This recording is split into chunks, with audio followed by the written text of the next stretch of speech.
John 3:16 mga igsoon, gipadala sa kalibutan aron ang tanan nga motuog mosalig da kaniya makabaton sa kinabuhi nga walay katapusan mga igsoon. Amen. Jesus nga popular nga ngalan nga naila sa mga tawo mga igsoon. Og sa iyang pagbalik diri sa nasod sa Pilipinas, Matthew 21:43, sa pag-restore siyang gingharian mga igsoon, buhat 1:6, Matthew 18 mga igsoon, iyang i-restore ipanumbalik ang iyang gingharian mga igsoon nga kaniadto sa Israel diri sa nasod sa Pilipinas. Nagdalag bag-o nga ngalan mga igsoon, pinadayag 3:12. Santo Papa Paulinong Kiagapay kana gyud nga Amen. ngalan among i-present mga igsoon tungod kay sa Isaiah 52:6 mao man gipunay na ila na mo mga igsoon nga ngalan ug mao punay gi padayag mga igsoon sa balahang espiritu da sa amoa gipaila sa mga igsoon nga ngalan.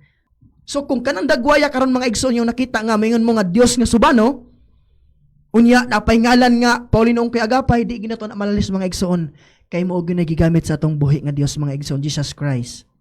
So di na to na makuan mga igsoon nga naman sa wa pa tawa tong Ginoo, Isaiah 53:1 padayon mga igsoon, mahitabo gina nga wa nay katahom ni kaanyag unya inigbalik niya, unya gitubag na mga igsoon sa karaang sa bag-ong testamento sa Marcos 16:12 nga mutungha siya sa laing dagway mga igsoon. Kung kanang dagwaya mo mutungha karon mga igsoon, di na to na malalis nga naman mo man gamit sa atong Ginoo karon mga igsoon. Mo question din ta, mayngon din ta nganong kana mang yun kana mang gyud mga igsoon.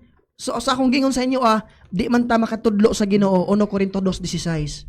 Kung unsay huna-una sa Dios, kung unsay huna-una sa Ginoo, ni Ginoo sa Kristo nga kanang dagwaya, kanang napungalana yang gamiton, dili na to pwedeng diktahan ang Dios mga igsoon kay siya ray may maghuhukom sa tanan.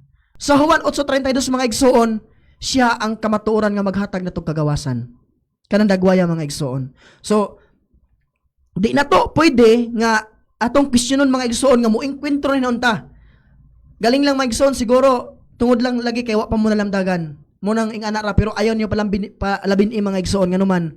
Kuyaw kay kung mapalabin anato mga igsoon ang atong pagpamulong-pulong o pag-BIBI aning bag-o nga ngalan sa atong Ginoo Jesus Christ. Unsa inyong maengkwentro si Ginoong Hesukristo?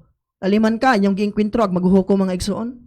Ang magbabalaod Santiago 4:12. Musukol day ka sa Dios mga igsoon. Sa akong gingon sa inyo nganong wa magin minahadlok kaning bag-o nga ngalan nga amo gining gituboy permente. Ang lapastangan mga igsoon kadtong di mo tuo sa bag-o nga ngalan. Unya na mulong-pulong pa.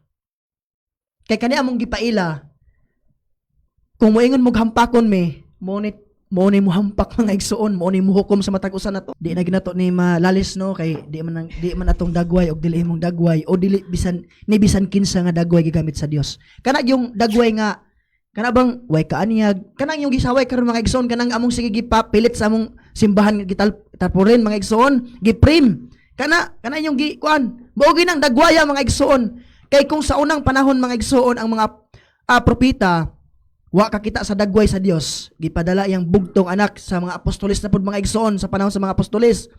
Colossus 1:15. 1:15 mga igsoon. Sorry no.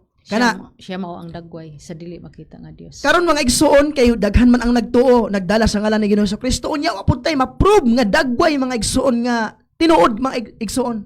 Gani duna pud tay mga kaigsoonan nga naggamit og dagway. Pero dagway man sa artista mga igsoon. Di man na mao. Unya ang ningon ang mga artista nga dili sila pwedeng simbahon kay sila usa lang ka aktor sa Hesus nga salida. Ningon na sila mga igsoon. So wa tay ma-prove nga dagway, nga kinahanglan mga igsoon nga ato ning ma-prove, ato pong mapaila, ato mapakita mga igsoon nga kana bang Jesus unsa day ngalan ni Ginoo si Kristo mga igsoon, aw dagway. Unsa day ang imahe karon mga igsoon. So amo nang gipresent sa inyo sa mga pinili ang imahe ni Ginoo Kristo mga igsoon, ang dagway ni Ginoo Kristo nga wa nato nakit-an kaniadto sa Israel. Mao na ni karon mga igsoon kani inyong gisaway nga Dios nga subano mga igsoon. Santo Papa Paulinong Kiagapay ang iyang ngalan mga igsoon. Amen.